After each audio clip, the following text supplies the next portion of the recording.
Hello, hello, and welcome to All Your Channel's weekly news update for the week of February 16th through 22nd. And boy, do I hope people are actually catching this one, because there's now a channel trailer going on that is sort of smothering out the weekly news updates. So I really hope you're all following me on the Discord in order to get these highlighted to you in the weekly the posts that I make over there, because otherwise these might start slipping under the radar for a lot of you. I'd like to start things off by thanking my wonderful Ko-fi supporters, Candlecorn, Barbara, and Saddlebag at the base tier, and a double thanks to our double tier supporters, Distratos and the Atomic Squid. I very much appreciate all of your support. Forgive me if I cough a little bit during this. I've got a little bit of a sore throat as I'm recording. Here is the week's schedule, where you can see there's a very fun special thing coming in at the end of the week in the bonus section, but we will tackle that soon enough. I'm gonna sip my drink. Let's just start getting into things. So, before we actually talk about the specifics of the videos, the aforementioned channel trailer. There's now a channel trailer for people that will show up on the front of the channel for people who aren't subscribed, and a Ko-fi trailer for people who are subscribed to help highlight some of the benefits of the Ko-fi. So I highly recommend you go and check those out if you haven't already. The channel trailer is just dumb fun, and the Ko-fi trailer is, a good informative thing to tell you what the benefits of supporting me on Ko-fi are. As far as the channel trailer goes, it is comprised primarily of, clips from the Twitch channel. So I highly encourage all of you to continue clipping the Twitch channel and also using YouTube's built-in feature that allows you to make clips in order to make shorts, clips, and other funny things that I could potentially use in future trailers. I would love to have all of you be involved in the channel in this way. I always try and turn any of the clips, if I think they're good, into YouTube shorts. I'm trying to lean into doing that more often now. And, in general, I would love to be able to allow all of you to have influence on the channel in that way.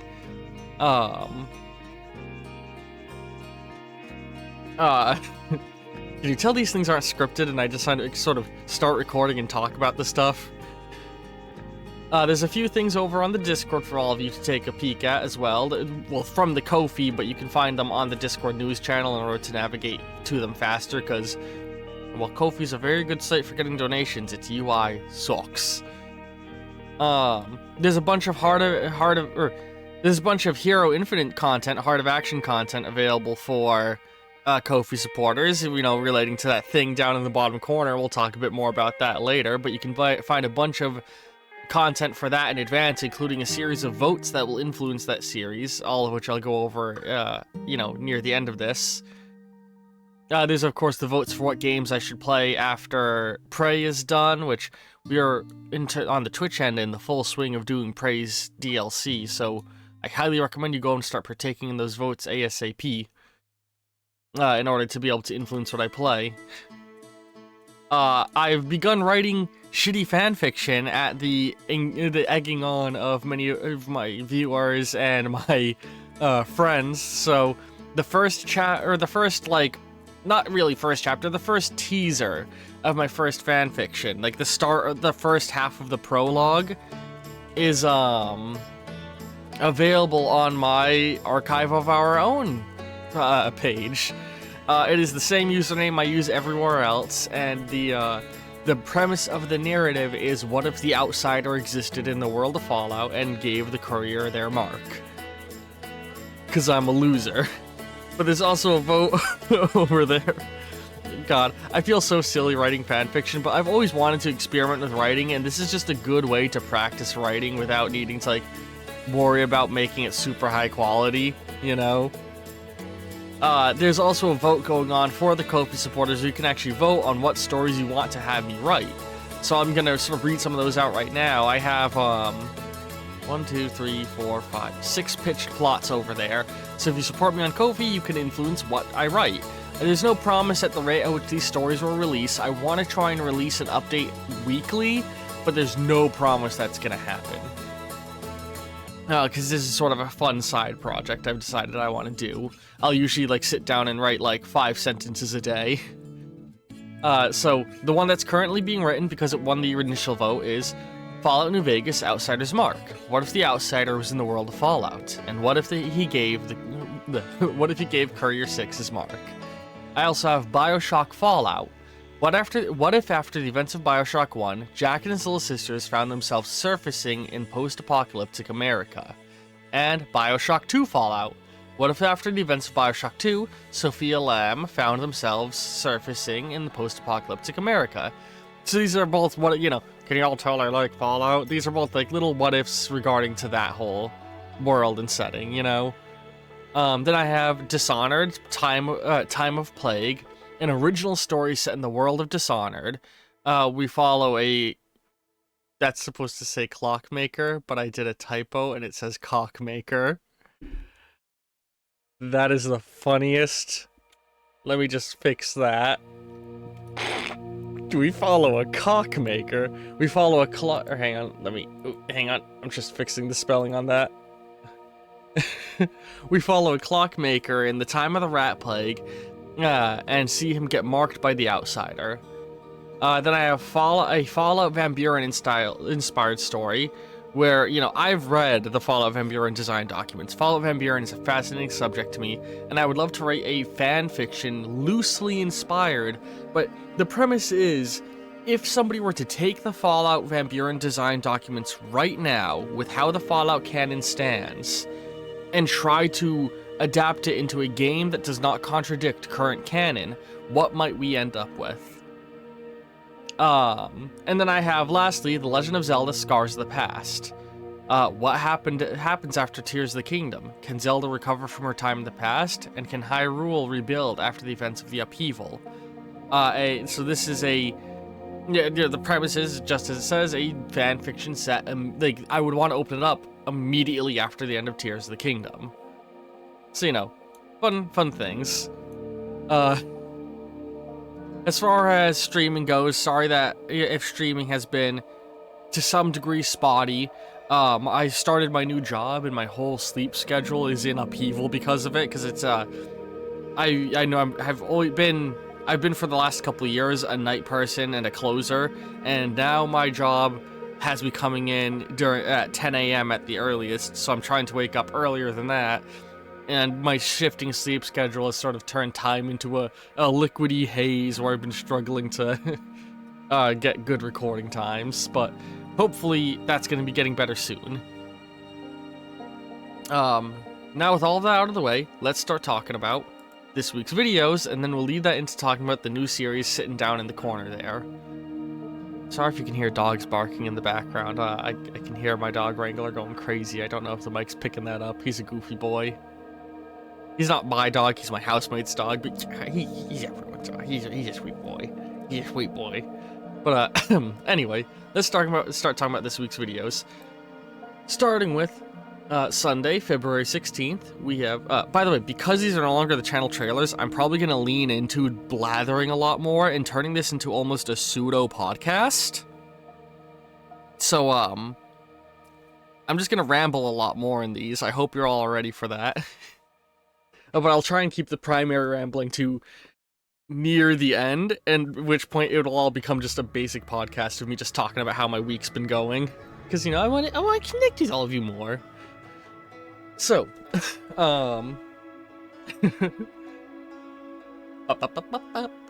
starting off on February 16th, Sunday, we have, the day this goes live, we have episode 46 of Prey, Power Plant, where we go to the power plant. This episode clocks in at an extra long 30 minutes, which, again, as I usually say, most videos I aim for between 20 to 30 minutes, so if it's more or less than that, I'll mention it here and give a reason why, generally.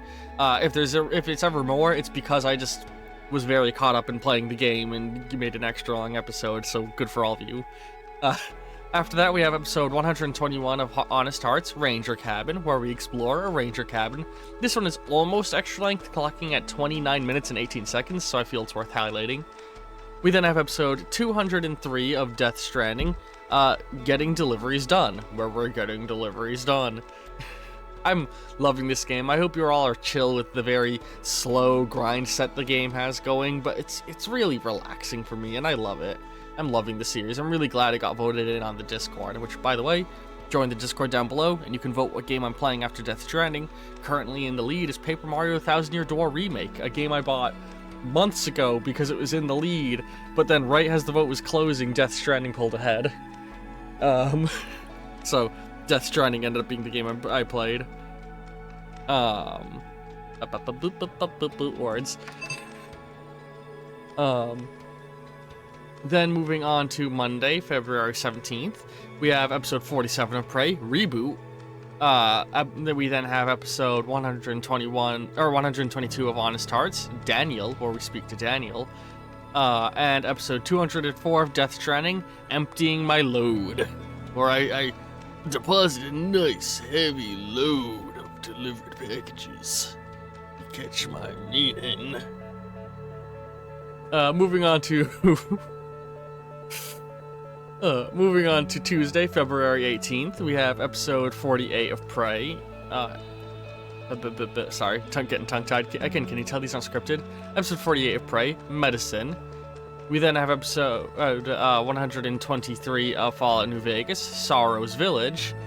And then we have episode 205 of Death Stranding, Long Haul. Moving on to February 19th, Wednesday, we have episode 49 of Prey, Backup, episode 124 of Honest Hearts, Ghost of She, and then episode 206 of Death Stranding, So Many Packages Again. Moving on to February 20th, Thursday, we have episode 50 of Prey, Catching Up with Old Friends. We then have episode 125 of Honest Hearts, an extra long episode at 31 minutes, Monster in the Cave. And then we have an extra long episode of Death Stranding clocking in at 30 minutes, episode 207, Helping Lake Knot. And then we cap off that day with episode 21 of Borderlands with Doodlezar, Signs of the Vault. And man, I've been loving doing that with Doodlezar. I'm beginning to start to record stuff with friends again. In the coming weeks, you're going to be seeing actually the surface of a Minecraft playthrough, and I'm trying to reach out to a friend about maybe doing some Generation Zero with them. And, you know, I also want to try and get things like Lethal Company and the like going again at some point. But a lot of that is dependent on people's schedules. Moving on to February 21st. Excuse me, February 21st, Friday's videos. We have episode 51 of Prey, finishing things off. We then have episode 126 of Honest Hearts, Lost Chalk. And then episode 208 of Death Stranding, A Leisurely Drive. And then we move on to Saturday, where there's going to be some special stuff. So we ease in with episode 45 of Prey, Coral.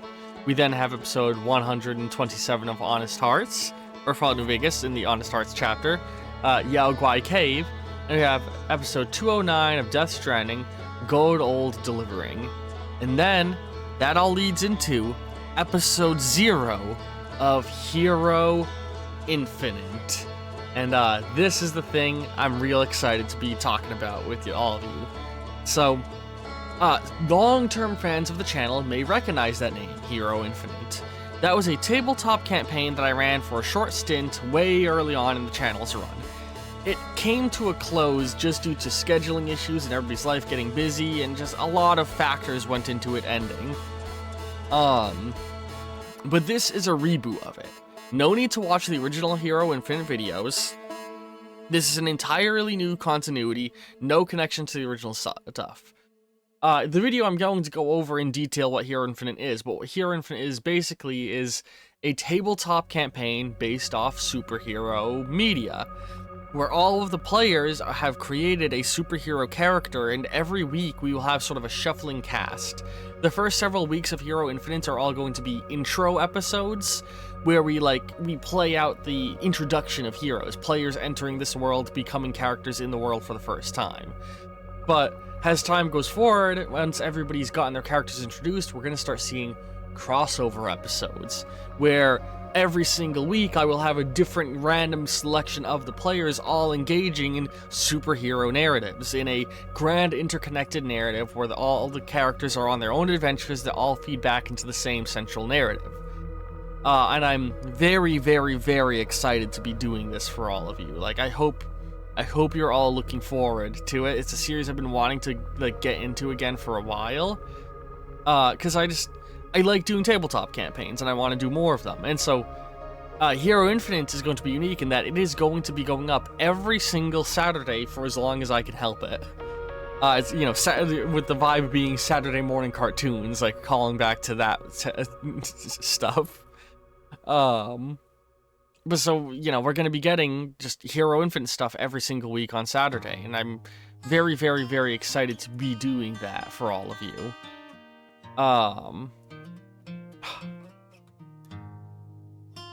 Yeah. I hope you're all looking forward to that and all the other stuff coming. This episode 0 isn't really one of the proper episodes yet. It's just a general, like, go over what to expect in the world and a teaser of what's to come. But I'd still love for all of you to check it out because it will give a good bit of lore and information on the world that we're in. And, yeah, I don't know. I'm just excited. Yeah. At this point, I'm probably going to transition to rambling a little bit, because like I said, now that these aren't floating as the channel trailers anymore, and there's a dedicated channel trailer, I'm going to start using these as an opportunity to almost just talk about my weeks a little bit, and almost sort of semi-podcast it. I mentioned earlier that I've started a new job, and that's been... I'm excited because it's going to be a good job, and I want to try and make sure I can get lots of hours in it. It's just the shift in my sleep schedule is exhausting. It's killing me, but hopefully I can adjust to it soon. Hero Infinite has been going very good. Those on the Twitch end have already been seeing it going for a hot minute. It's been we've got a good couple of weeks worth of content recorded, and actually the day I'm recording this news update, I'm going to be going and recording another one, because I'm recording this on Valentine's Day. Ooh. Words. Generally, I try and stream it. I'm trying to stream Hero Infinite every single week on just varying days, a different day every week. All my other stuff, you know, I sometimes I stream weekly, sometimes it's spaced out, all depending on how good different streams do. But yeah, I'm having fun doing Hero Infinite and all that.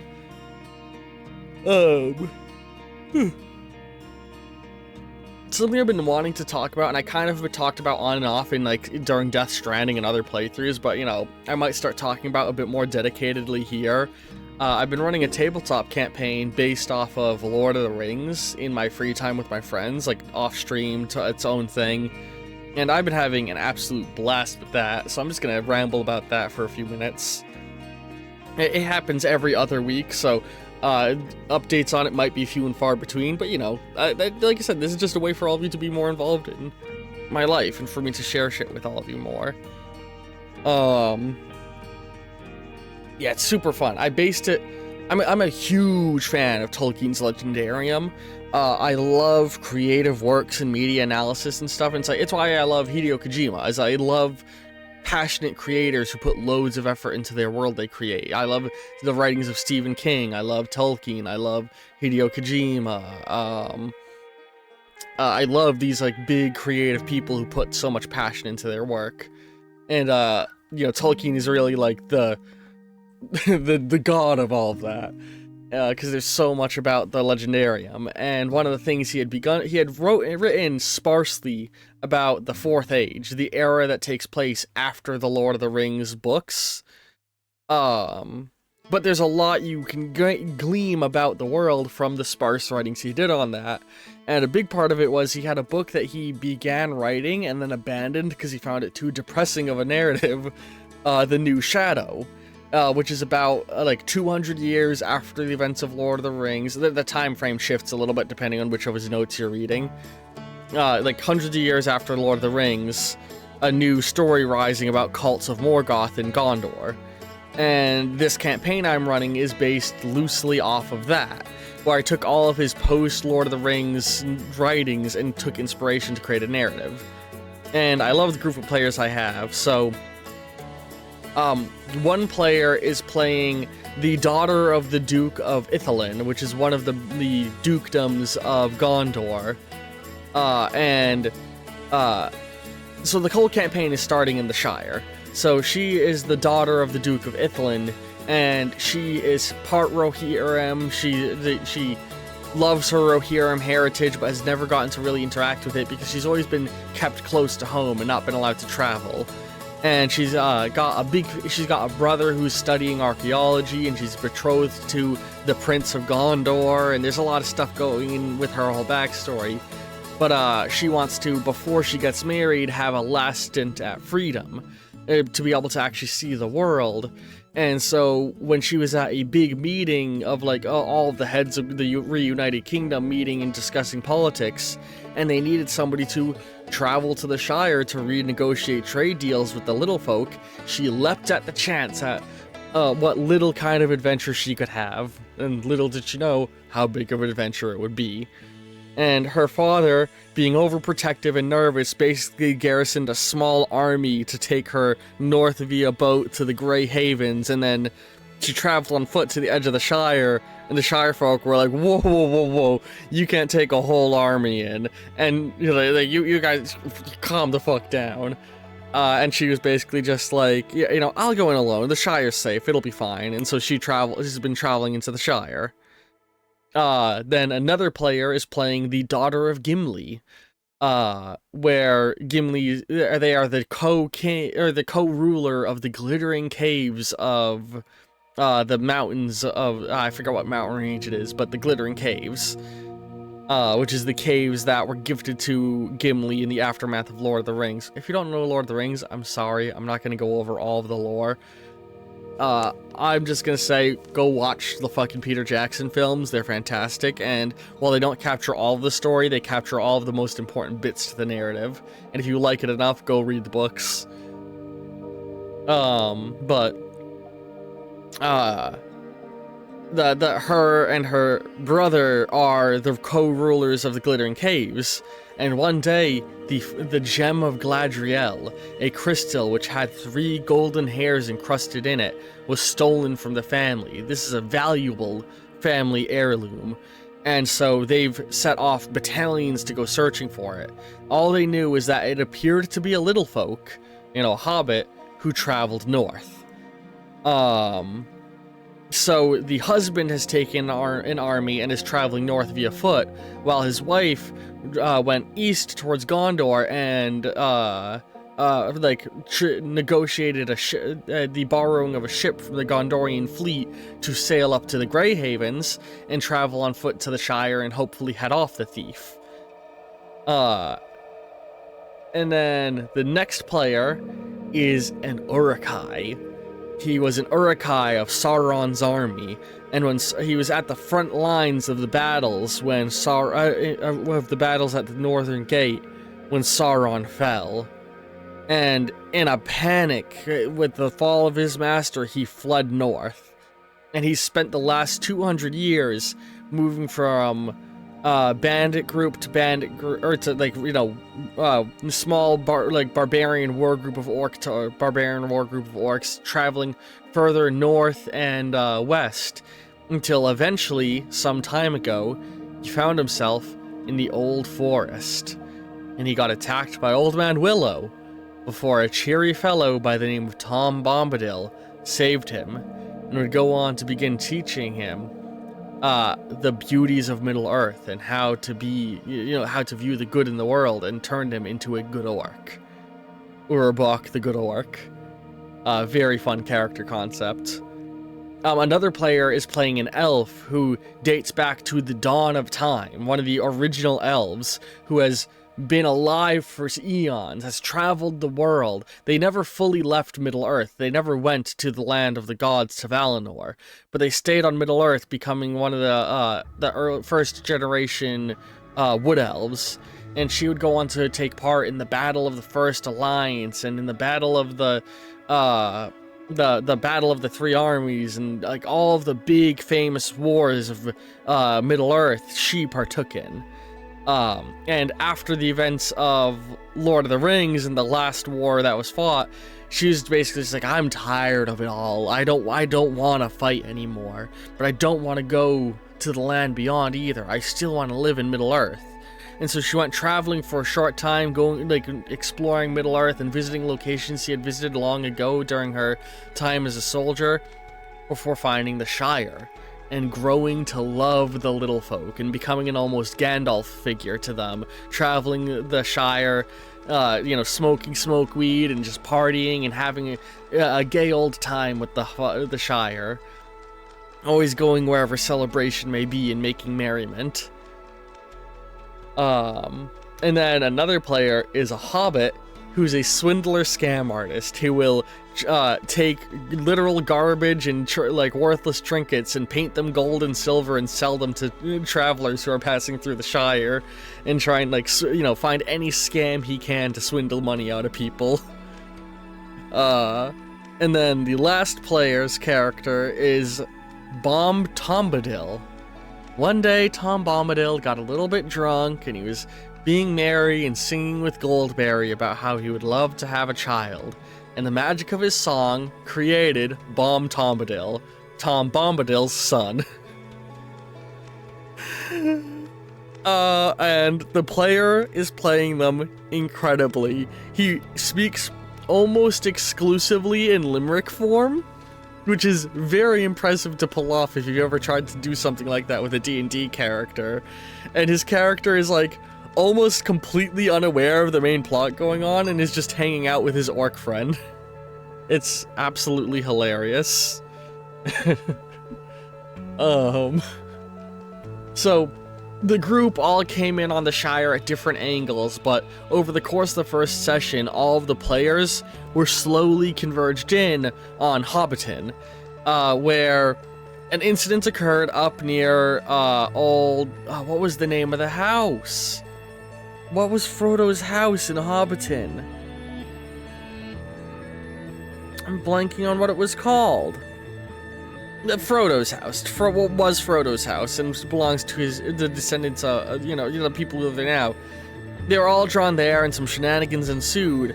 This was all campaign intro stuff and isn't necessarily the most incredible to go over.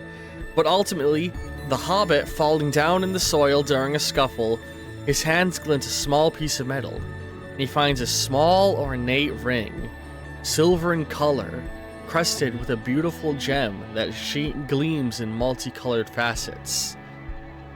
And almost on impulse, he presses that ring to his ring finger, and the spirit of Saruman appears before him.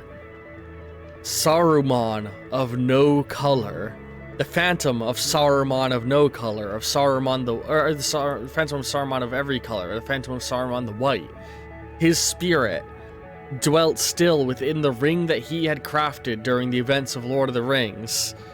When he was felled in the Shire and died not far from Frodo's home, his ring fell down and got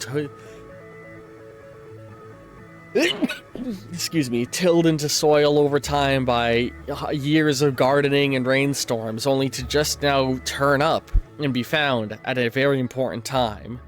For you see, the orc had been concerned because he's been having dreams of a voice in his mind calling him. A familiar voice, a voice like that of Sauron's calling upon him. Not Sauron, but similar, telling him, "Go to Angmar. Or go north to Angmar." As he realizes a new Dark Lord is on the rise, and Saruman in his spiritual form is more than willing to confirm that he can sense dark magic brewing to the north in Angmar. And that's the group's call to action. Now all of them traveling together are trying to figure out what to do. And their initial goal they set was, let's go talk to Tom Bombadil and get his point of view. Because that's what Bom Tombadil said. He's like, we need to talk to my dad. Let us travel farther to talk to my father. So they've been on their way there, and they're trying to formulate a long-term plan. And they've been traveling the Shire, doing little side quests all over the Shire, helping, little small, like, start of RPG quests, like, oh, can you deliver this letter for me? Oh, can you help with this pest problem I have? Oh, there's a little bit of a rabble-rouser who has been causing trouble with the local people. Can you go and tell them what for? Had to stop being such a thuggish fellow. Doing fun little quests like that, but with this underlying current of discontent in the Shire, because the Shire is divided into 5 farthings: the North, South, East, West, and West March. Each of which has its own mayor and leader, who all form a council where they work together. And there's this discontent growing in the Shire as the Shire has begun to industrialize, putting way more effort into the brewing of beer and growing of hops and other crops and smoke weed and mining chalkstone to send to the scholars of Gondor. With mines in their land now, and growing and felling the yew trees. I forget. There's a special tree that grows in the Shire, but growing and felling their trees, and it's created this tension in the land where there's words.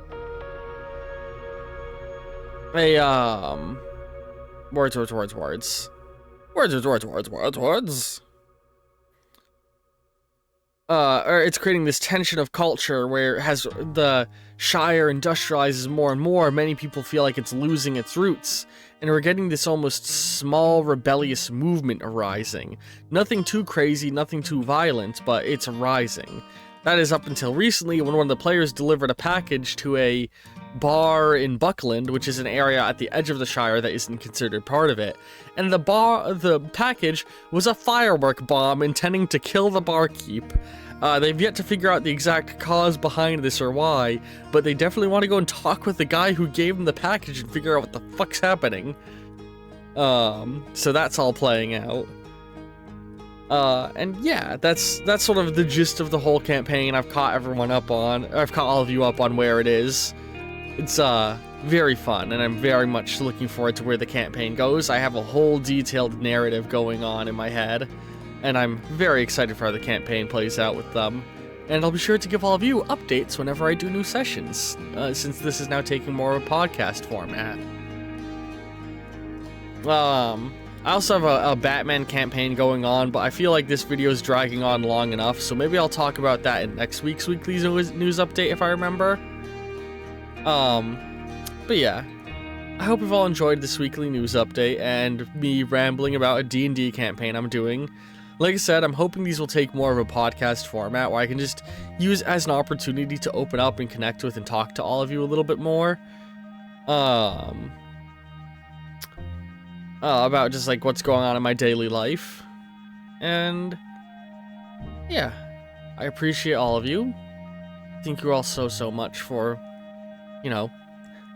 watching my content, for being here. I really appreciate all of you. And a extra level of thanks to my Ko-fi supporters, Candlecorn, Barbara, and Saddlebag at the base tier, and a double extra thank you to Distrados and the Atomic Squid.